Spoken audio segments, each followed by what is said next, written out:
Hello friends, इस type के questions को हम अपने एग्जामिनेशंस में कैसे सॉल्व करेंगे, खास करके रेलवे के एग्जामिनेशंस में, चाहे ग्रुप डी हो, एनटीपीसी हो, टेक्नीशियन हो, जेई हो, एलपी हो, कोई भी एग्जामिनेशन हो रेलवे का, उसमें इसको बिल्कुल इजी तरीके से हम इसको कैसे कर सकते हैं। क्वेश्चंस को आराम से पढ़िए।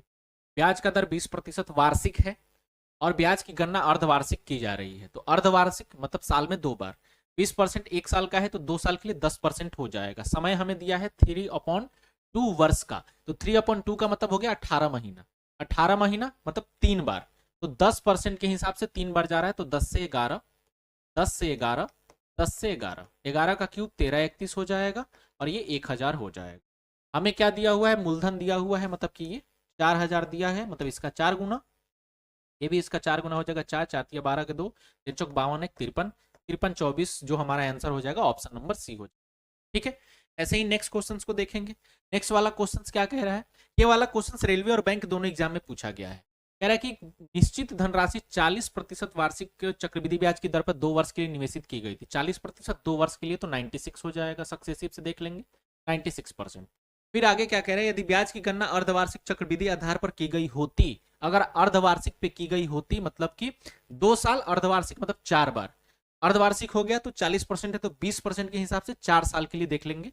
तो 20, 20, 20 और 20, 20 का 44 हो जाएगा सबसे सक्सेसिव से। इसका भी 44 हो जाएगा। इन दोनों का सब सक्सेसिव निकालेंगे तो 88 प्लस में ये हम गुना करेंगे तो कितना हो जाएगा? 44 में 44 से गुना कर लेते हैं। 4 चौक 16, 4 चौक 16, 17, 4 चौक 16, 4 चौक 16, 17, ये 3, 19.36 हो जाएगा। 19.36 क्योंकि 100 आएगा। अब इसको ऐड कीजिए, 36, 9 8 17, 107 आएगा। अब क्या कह रहा है? ये इससे इतना अधिक है 96, और इसका सब्ट्रैक्शन कर लेंगे। 96 का करते हैं सब्ट्रैक्शन, 6 3, ये आएगा 1 1।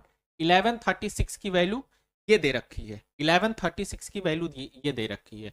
तो 11.36 की वैल्यू अगर हमें 45.444 दे रखी है, अगर आप प्रैक्टिस करेंगे तो 11 चौक 44, 36 चौक 144, तो 144 और एक आंख इधर जोड़ेगा तो ये तो इसका 4 गुना जा रहा है। ठीक है, ये इसका 4 गुना जा रहा है, मतलब कि हम इससे क्या करेंगे?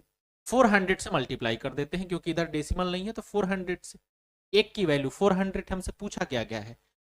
निवेश की गई धनराशि कितनी थी? 100 से गुना कर दीजिए, 40,000 हो जाएगा।